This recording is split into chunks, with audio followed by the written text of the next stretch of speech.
Late me tell you the answers. In fact एक बात जरूर ध्यान रखो, इस तरह के सवालों में छोटी सी भी गलती टॉलरेबल नहीं होती है। आगे जो चीज मैं कराने जा रहा हूं, यह एग्जामिनेशन में जब अपीयर होती है तो फर्स्ट अपीयरेंस में यह ऐसा लगता है कि यह तो इनऑर्गेनिक की चीज है, यह तो रटने वाली चीज है, मगर अभी जब हम इस चैप्टर को पढ़ रहे हैं, सीख रहे हैं, समझ रहे हैं, तो यू शुड कंक्लूड दैट ये कोई इनऑर्गेनिक का कंसेप्ट नहीं है, कोई इनऑर्गेनिक की चीज नहीं है, ये कोई रटने वाली चीज नहीं है।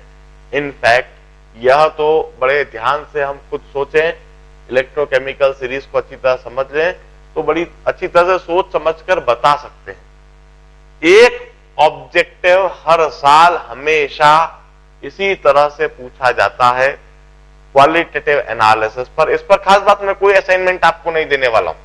ये तो आज का लेक्चर बिल्कुल एक इंडिपेंडेंट है, क्लास में समझ लिया, खत्म बात। आप हमेशा के लिए इसको अब अप्लाई कर सकते हो, कोई असाइनमेंट नहीं होगा आज के लेक्चर के बेसिस पर। मगर बड़ी अच्छी तरह समझ दो कि एक ऑब्जेक्टिव इस तरह का आता है जिसमें वह हमेशा पूछते हैं which gas would be liberated at anode, which gas would be liberated at cathode, और वो इस रिएक्शन के बारे में आपसे चर्चा करेंगे जिसमें आपको सोच समझकर बताना होता है कि भाई इधर क्या होगा। देखिए, aqueous copper sulphate with platinum electrode, sulphate ion और हाइड्रोक्सिल आयन दोनों जाएंगे एनोड पर। प्लेटिनम इलेक्ट्रोड है, प्लेटिनम इलेक्ट्रोड का तो कोई रोल नहीं होगा, और हाइड्रोक्सिल और सल्फेट में हम अच्छी तरह से जानते हैं हमेशा हाइड्रोक्सिल आयन ही ऑक्सीडाइज होता है। हाइड्रोक्सिल आयन जो कि सल्फेट से ऊपर है और उसका ऑक्सीडेशन इस तरह से होता है। This would be the reaction at anode, while at cathode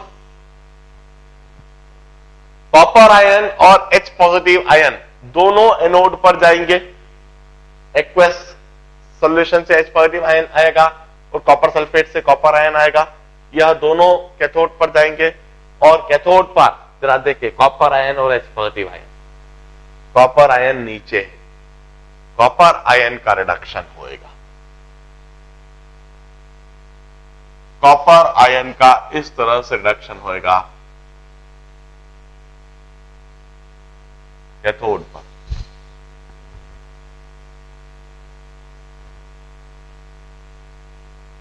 electron हमेशा कैंसिल होना चाहिए, कैंसिल होते हुए दिख रहे हैं। Copper ion plus 2 hydroxyl ion giving you copper metal half O2 and H2O। क्या इस रिएक्शन को इसी तरह से लिखा रहने दें? क्या इसी तरह से लिखा हुआ छोड़ दें?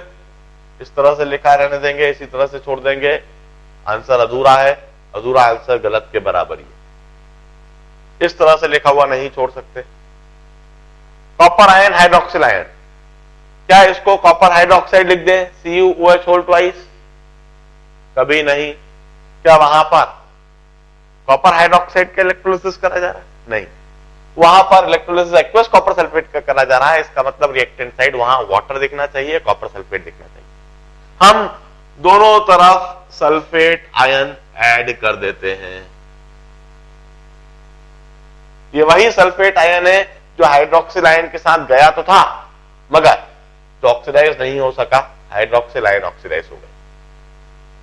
दोनों तरफ हम 2H पॉजिटिव आयन ऐड कर देते हैं। ये वही H पॉजिटिव आयन है जो कॉपर आयन के साथ में गया तो था मगर रिड्यूस नहीं हो पाए। इस तरह से अब हम ओवरऑल रिएक्शन लिखते हैं। Copper sulphate plus OH negative plus H positive water, और एक वाटर कैंसिल हो जाएगा तो H2O। Reactant side copper sulphate और एक्वस वाटर दिखने लगा। प्रोडक्ट साइड हमें दिख रहा है copper plus oxygen plus H2SO4, एक वाटर वहां पर कैंसिल हो चुका है। This is the overall cell reaction that would take place in this electrolytic cell. Aqueous copper sulphate को जब हम इलेक्ट्रोलिसिस कर रहे हैं तो कैथोड के ऊपर कॉपर मेटल डिपॉजिट हो रहा है, एनोड पर ऑक्सीजन गैस के बबल्स निकलते हुए दिखाई देंगे और सॉल्यूशन के अंदर H2SO4 का कंसंट्रेशन बढ़ता जाएगा, सॉल्यूशन एसिडिक होता जाएगा, उसका पीएच वैल्यू कम होता जाएगा, वह सॉल्यूशन धीरे धीरे खट्टा होता जाएगा। एसिड्स सॉर टेस्ट की होती है, वह सॉल्यूशन को आप टेस्ट करेंगे तो आपको खट्टा लगने लगेगा। ऑटोमेटिकली यह रिएक्शन कभी नहीं होगी, वहां तो इलेक्ट्रिसिटी पास करी है इसलिए यह रिएक्शन होगी। इस सेल को यदि मैं रिप्रेजेंट करने जाता हूं, I will represent it in this manner. Platinum aqueous copper sulphate लिया गया है, तो सिंगल बार के बीच में इस तरह से एक्वस कॉपर सल्फेट लिख दूं किसी भी कंसंट्रेशन या किसी भी टेम्परेचर पर। प्लेटिनम एनोड पर oxygen gas is the product, copper is the product at platinum cathode. जो मेरा फर्स्ट प्रॉब्लम था उसमें आपको यह सारी बात लिखना जरूरी थी। इसके साथ में यदि आप फिगर ड्रॉ करते हो that would B optional thing, that is not the required thing. यदि आपने बनाया है अपने आप को समझने के लिए, एनालाइज करने के लिए, दैट्स फाइन, मगर आपको अपना थॉट प्रोसेस इतना स्ट्रांग बनाना होगा कि बिना फिगर बनाए भी आप ये सारी बात एकदम से दिमाग में सोचते हैं।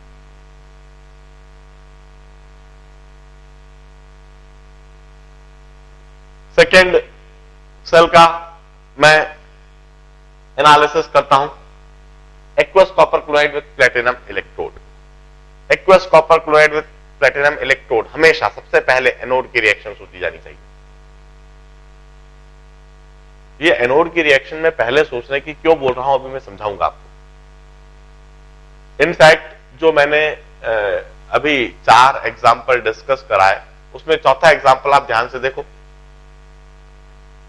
चौथा एग्जाम्पल जो aqueous NaCl with silver electrode, aqueous NaCl with silver electrode, यदि उसमें आपने एनोड रिएक्शन पहले ना सोचकर कैथोड रिएक्शन पहले सोची होती तो आप गलती कर दिए होते। क्योंकि यदि आप कैथोड रिएक्शन पहले सोचते तो आप सोचते कि वहां पर 2 ही कैटायन है, H पॉजिटिव आयन और सोडियम आयन। आपको सिल्वर आयन की प्रेजेंस का तो पता ही नहीं होता, वहां पर आप गलती कर दिए होते। मैं दोबारा समझाऊंगा, अभी आगे उस तरह के एग्जांपल में आने वाला हूं।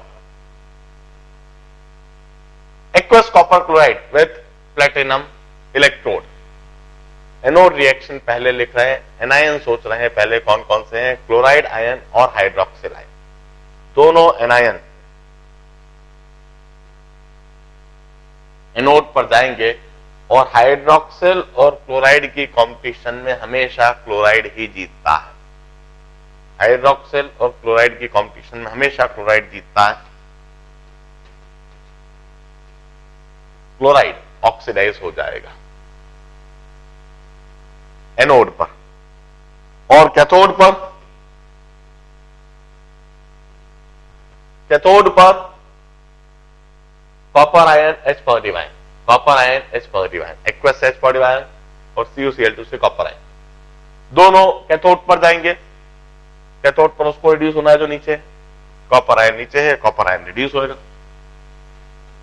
कॉपर आयन 2 इलेक्ट्रॉन लेकर रिड्यूस हुआ। This is the reaction at cathode. वहां पर इलेक्ट्रॉन कैंसिल होने चाहिए, इलेक्ट्रॉन को कैंसिल करने के लिए पहले रिएक्शन को 2 से मल्टीप्लाई करके ऐड कर दूं तो इलेक्ट्रॉन कैंसिल हो गए। Cu 2Cl, सीधा CuCl2 लिख दूं मैं, CuCl2 giving you Cu plus Cl2। बड़ी इंटरेस्टिंग सिचुएशन। इस बार वहां पर पानी है जरूर, एक्वस कंडीशन है जरूर, पानी है जरूर, मगर पानी का कोई रोल नहीं दिख रहा है। वहां पर पूरी तरह से CuCl2 का कॉपर ही रिड्यूस हो रहा है, CuCl2 का क्लोरीन ही ऑक्सीडाइज हो रहा है। यह फिनोमेना तब तक चलेगा जब तक कि वहां पर CuCl2 है। यदि मैं इस इलेक्ट्रोलाइटिक सेल को रिप्रेजेंट करने की कोशिश करूं, प्लेटिनम एनोड पर chlorine gas is the product, in aqueous CuCl2, और प्लेटिनम कैथोड पर कॉपर इज द प्रोडक्ट।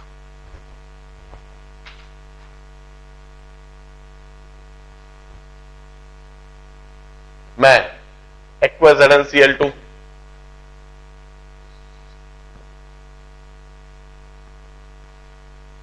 इसके लिए लिखता हूं, एक्वस ZnCl2 में क्लोराइड आयन और हाइड्रोक्सिल आयन एनोड पर जाएंगे। प्लेटिनम, हर जगह प्लेटिनम इलेक्ट्रोड है, इसलिए इलेक्ट्रोड के रोल को तो भूल जाओ। प्लेटिनम इलेक्ट्रोड जहां ले ली, मतलब आपने इनर्ट इलेक्ट्रोड ले लिए, मतलब आपको इलेक्ट्रोड का रोल सोचने की आवश्यकता नहीं। प्लेटिनम अब रिएक्शन में पार्टिसिपेट नहीं करेगा। प्लेटिनम का तो इस्तेमाल ही इसलिए करा जाता है कि यदि आप चाहते हो कि इलेक्ट्रोड आपके इलेक्ट्रोलिसिस में कोई समस्या क्रिएट नहीं करे, उसका कोई रोल नहीं आया, तो प्लेटिनम इलेक्ट्रोड देते हैं। इसलिए इधर हम इलेक्ट्रोड की बात सोच ही नहीं रहे। क्लोराइड और हाइड्रोक्सिल दोनों एनोड पर गए, और क्लोराइड और हाइड्रोक्सिल की कॉम्पिटिशन में हमेशा क्लोराइड आयन ऑक्सीडाइज हो जाता है। अब रिड्यूस कौन होएगा जरा देखें, जिंक आयन और H positive ion. Zinc ion और H पॉजिटिव आयन दोनों एनोड पर जा रहे हैं। कौन ऑक्सीडाइज होएगा इसे समझने के लिए, तो कौन रिड्यूस होएगा इसे समझने के लिए वंस अगेन जिंक आयन और H पॉजिटिव आयन की रिलेटिव पोजीशन देखी जाए। H पॉजिटिव आयन नीचे है, H पॉजिटिव आयन का रिडक्शन पोटेंशियल ज्यादा है। जब रिड्यूस होने की बारी आएगी तो H पॉजिटिव आयन रिड्यूस होएगा। H पॉजिटिव आयन ने इलेक्ट्रॉन लिया half S2, this is the reaction at cathode.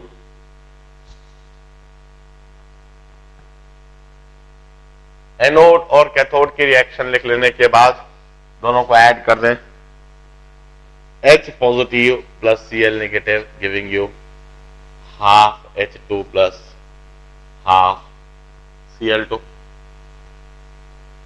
क्या रिएक्शन को इसी फॉर्म में लिखा हुआ छोड़ दें? नहीं, इस फॉर्म में लिखा हुआ नहीं छोड़ सकते। क्या H पॉजिटिव और Cl नेगेटिव को जोड़ के HCl लिख दें? कभी भी नहीं। HCl तो वहां पर लिया ही नहीं जा रहा है, एक्वस ZnCl2 लिया जा रहा है, तो वहां पर रिएक्टेंट साइड वाटर होना चाहिए और ZnCl2 दिखना चाहिए, इसके अलावा और कोई तीसरी चीज नहीं दिख सकती। अब एक्वस ZnCl2 में 2 क्लोरीन तो है ही वहां पर, जबकि अभी जो रिएक्शन दिख रही है उसमें सिर्फ एक ही क्लोरीन दिख रहा है। तो 2 क्लोरीन लाने के लिए वहां पर सबसे पहले इस रिएक्शन को पूरे को 2 से मल्टीप्लाई करते हैं, तो वहां पर 2 क्लोराइड कम से कम बन गए। अब दोनों तरफ जिंक आयन ऐड कर देते हैं, दोनों तरफ एक जिंक आयन ऐड कर देते हैं। ये वही जिंक आयन है जो H पॉजिटिव आयन के साथ में गया था कैथोड पर, मगर निराश होकर लौट गया, रिड्यूस H पॉजिटिव आयन हो गया। अब दोनों तरफ 2 हाइड्रोक्सिल आयन भी जोड़ देते हैं, 2 हाइड्रोक्सिल आयन, 2 हाइड्रोक्सिल आयन दोनों तरफ जोड़ देते हैं। यह हाइड्रोक्सिल आयन वही है जो क्लोराइड आयन के साथ में एनोड तक गया था मगर ऑक्सीडाइज नहीं हो सका। अब इस तरह से अब हम इस रिएक्शन को ऐड करके कंप्लीट कर देते हैं। इधर देखा है 2H positive plus 2H negative, मतलब 2 वाटर मॉलिक्यूल। इधर Zn plus 2Cl negative mean ZnCl2, और इधर देखा H2 plus Cl2 plus ZnOH whole twice. This is the reaction that would occur in this electrolytic cell। जरा देखिए किस तरह से रिएक्शन दिख रही है, इलेक्ट्रोकेमिकल सीरीज का हमने कैसे इस्तेमाल करा है और कैसे इस रिएक्शन को कंक्लूड करा है। हम इस इलेक्ट्रोलाइटिक सेल को सिंगल लाइन में रिप्रेजेंट कर देते हैं। प्लैटिनम एनोड पर chlorine gas is the product, aqueous ZnCl2 and hydrogen is the product at platinum cathode। Hydrogen is the product at platinum cathode. This is the complete electrolytic cell reaction जो वहां पर होगी.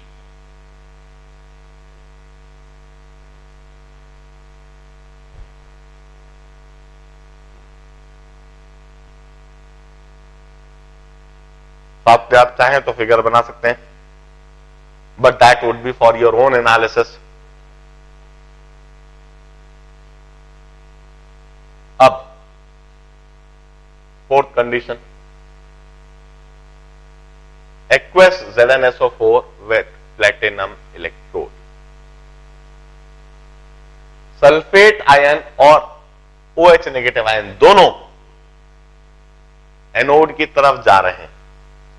Sulphate ion और hydroxyl ion में हमेशा hydroxyl ion जीतता है. Twice hydroxyl ion would give you 2 electron plus half O2 plus H2O. Zinc ion और H पॉजिटिव आयन में दोनों कैथोड की तरफ जा रहे हैं. जीतेगा हमेशा H positive ion. Zinc ion और H पॉजिटिव आयन की कंपटीशन में हमेशा H पॉजिटिव आयन रिड्यूस होता है और इस तरह से रिड्यूस हो जाएगा. इलेक्ट्रॉन्स कैंसिल करने के लिए इंटू 2. यह एनोड पर रिएक्शन है, यह कैथोड पर रिएक्शन है. ओवरऑल सेल रिएक्शन वहां पर जो होनी है दैट इज, आप देखें, twice H positive plus twice OH negative giving you half O2 plus H2 plus H2O, or H2O giving you H2 plus half O2. Once again, ZnSO4 SF catalyst है. Pure water का electrolysis नहीं होता है. हल्का सा ZnSO4 जब आपने डाल दिया तो वहां पर वाटर का इलेक्ट्रोलिसिस होने लगा. ZnSO4 को सॉल्यूशन के अंदर कुछ नहीं होना है, वहां ऐसा कैसे रखा रहेगा और वाटर का इलेक्ट्रोलिसिस होता जाएगा. और यह इलेक्ट्रोलिसिस तब तक चलेगा जब तक कि वहां पूरी तरह से सिर्फ हेवी वाटर नहीं बचा रह जाए. इसे रिप्रेजेंट मैं ऐसे करूंगा, प्लेटिनम एनोड पर oxygen product, aqueous ZnSO4, hydrogen is the product at platinum cathode. In this manner, I may represent this electrolytic cell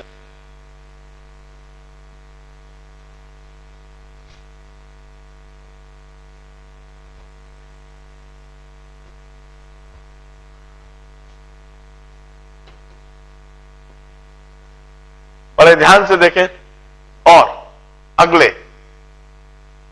जो मैं इलेक्ट्रोलाइटिक सेल दे रहा हूं इनको एनालाइज करके दिखाएं. Aqueous CuCl2 with silver electrode, aqueous ZnCl2 with copper electrode, aqueous AgNO3 with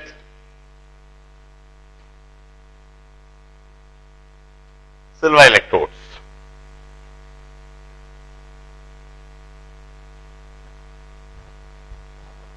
इन तीन के लिए इसी समय लिखे aqueous CuCl2 with silver electrode.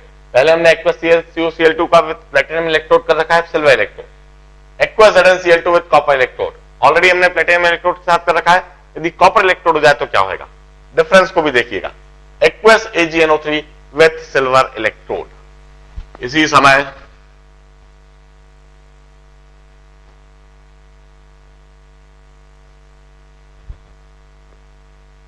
carry out the analysis of these three electrolytic cells.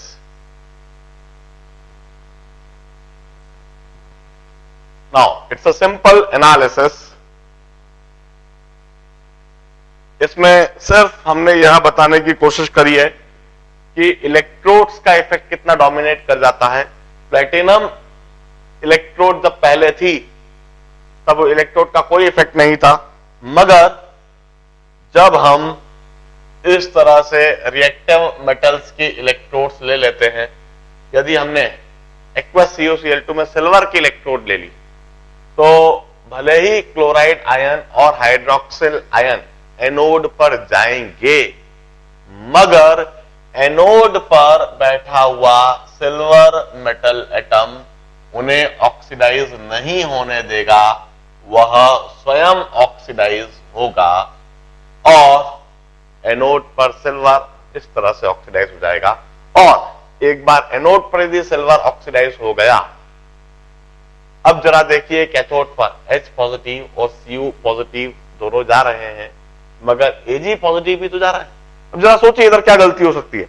यदि आपने कैथोड रिएक्शन पहले सोची तो कैथोड रिएक्शन जब आप पहले सोचोगे तो कैथोड पर H पॉजिटिव और Cu2 पॉजिटिव जा रहा है, आपको पता ही नहीं होगा कि Ag पॉजिटिव भी एनोड से आना है, तो आप कंपटीशन सिर्फ H पॉजिटिव और Cu2 पॉजिटिव की करवाओगे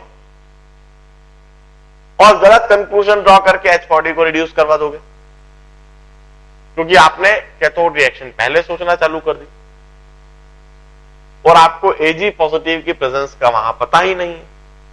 आपने एनोड रिएक्शन जब पहले सोच ली और लिख ली तो आपको यह बात पता है कि H पॉजिटिव और Cu2 पॉजिटिव के साथ में Ag पॉजिटिव भी सॉल्यूशन के अंदर आ चुका है, एनोड से ऑक्सीडाइज होकर। तो अब आप कैथोड पर Ag पॉजिटिव को ही रिड्यूस करवा दोगे।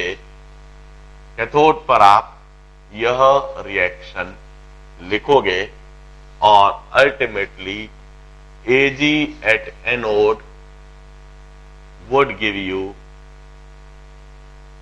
Ag at cathode, और हम कहेंगे Ag एनोड पर Ag positive is the product in aqueous CuCl2 किसी भी कंसंट्रेशन या किसी भी टेम्परेचर पर Ag is product at Ag cathode. अब इसी समय जरा कंपेयर कर लो कि पहले जब एक्वस CuCl2 होता था तो क्या रिएक्शन होती थी प्लेटिनम इलेक्ट्रोड के साथ, और सिल्वर इलेक्ट्रोड के साथ वहां क्या रिएक्शन होने लगी।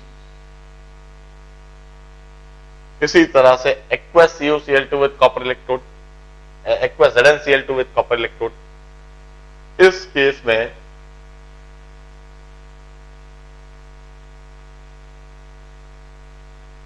एनोड पर क्लोराइड आयन भी है, हाइड्रोक्सिल आयन भी है, मगर हाइड्रोक्सिल और क्लोराइड आयन के होने से कोई कुछ नहीं होता है, क्योंकि एनोड पर ऑक्सीडाइजेबल मेटालिक कॉपर भी है। ऑक्सीडाइजेबल मेटालिक कॉपर एनोड पर है, वही कॉपर ऑक्सीडाइज होगा। Copper would give you copper ion at anode.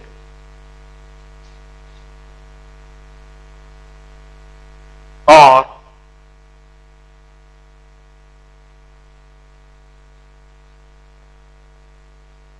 एक बार यदि कॉपर आयन ऑक्सीडाइज होकर सॉल्यूशन के अंदर आ गया तो कैथोड पर जिंक आयन है, H positive ion, zinc ion H positive ion, साथ में कॉपर आयन भी वहां पर आ चुके। कैथोड पर जब रिडक्शन होएगा तो रिडक्शन उसका होएगा जिसका रिडक्शन पोटेंशियल ज्यादा है। रिडक्शन पोटेंशियल ज्यादा है कॉपर आयन का, या तो कॉपर आयन ही रिड्यूस होएगा। कॉपर आयन रिड्यूस हो गया कैथोड पर, और वहां पर कॉपर जो एनोड पर है that get deposit at cathode. Anode का वजन कम होता जाएगा, कैथोड का वजन बढ़ता जाएगा। एनोड का कॉपर धीरे धीरे कैथोड पर डिपॉजिट होता जाएगा। सॉल्यूशन के अंदर ZnCl2 ऐसा कैसे रह जाएगा, उसका कोई फर्क नहीं पड़ेगा। हम इस तरह से सेल को रिप्रेजेंट कर सकते हैं, copper at anode giving you copper ion, aqueous ZnCl2 किसी भी कंसंट्रेशन और किसी भी टेम्परेचर पर, कॉपर कैथोड पर, कॉपर इज द प्रोडक्ट।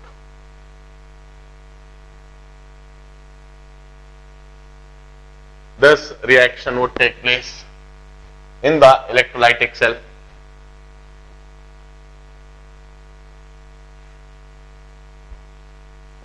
और आप देखें पहले एक्वस ZnCl2 के साथ कैसी कैसी रिएक्शन होती थी, मगर कॉपर इलेक्ट्रोड के प्रेजेंस में एक साधारण सी रिएक्शन होने लगी। Aqueous AgNO3 with Ag electrode,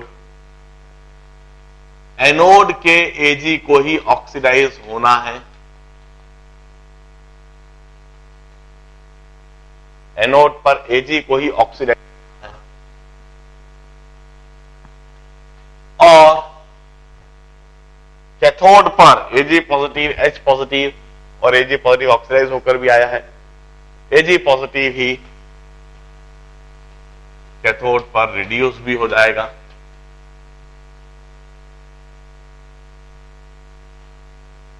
और वहां पर ओवरऑल यह रिएक्शन होगी, Ag एनोड से कन्वर्ट होएगा Ag कैथोड पर, ओवरऑल Ag एनोड पर Ag positive is the product in aqueous AgNO3 solution. Ag is the product at Ag cathode.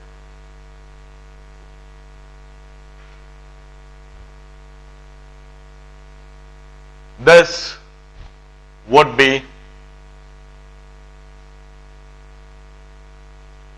the electrolytic cell reaction would occur.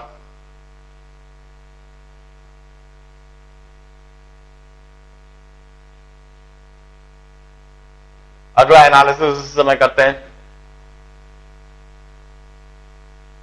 Aqueous copper nitrate with copper anode and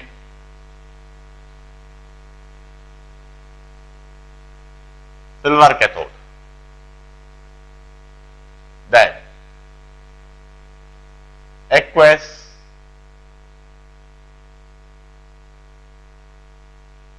copper nitrate with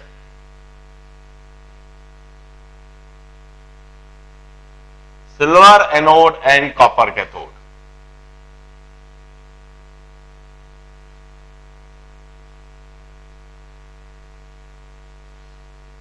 Then aqueous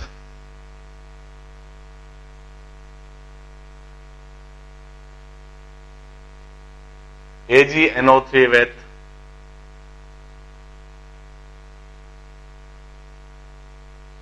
copper anode and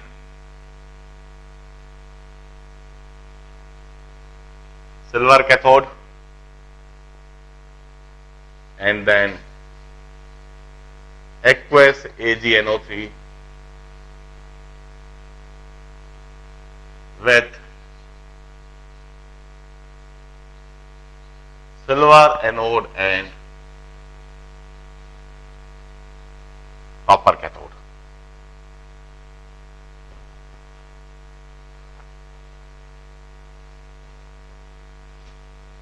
अब इस situation के लिए बड़े ध्यान से सोचिए,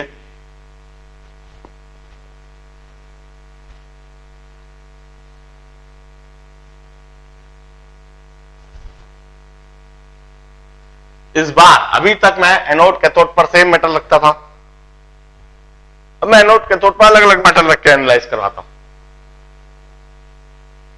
copper nitrate, copper silver anode cathode को अदल बदल रहा हूं दोनों सिचुएशन में, और सिल्वर नाइट्रेट में ही कॉपर सिल्वर एनोड कैथोड को अदल बदल रहा हूं। जरा बड़े ध्यान से सोचिए और सोच समझ कर लिखिए कि किस तरह के रिएक्शन आप सोचते हैं इन चारों इलेक्ट्रोलाइटिक सेल। इसमें जब इलेक्ट्रिक पोटेंशियल अप्लाई करा जाएगा, इलेक्ट्रिक करंट पास करा जाएगा, तो वहां पर किस तरह की रिएक्शन होगी। Give you 4 to 5 minutes।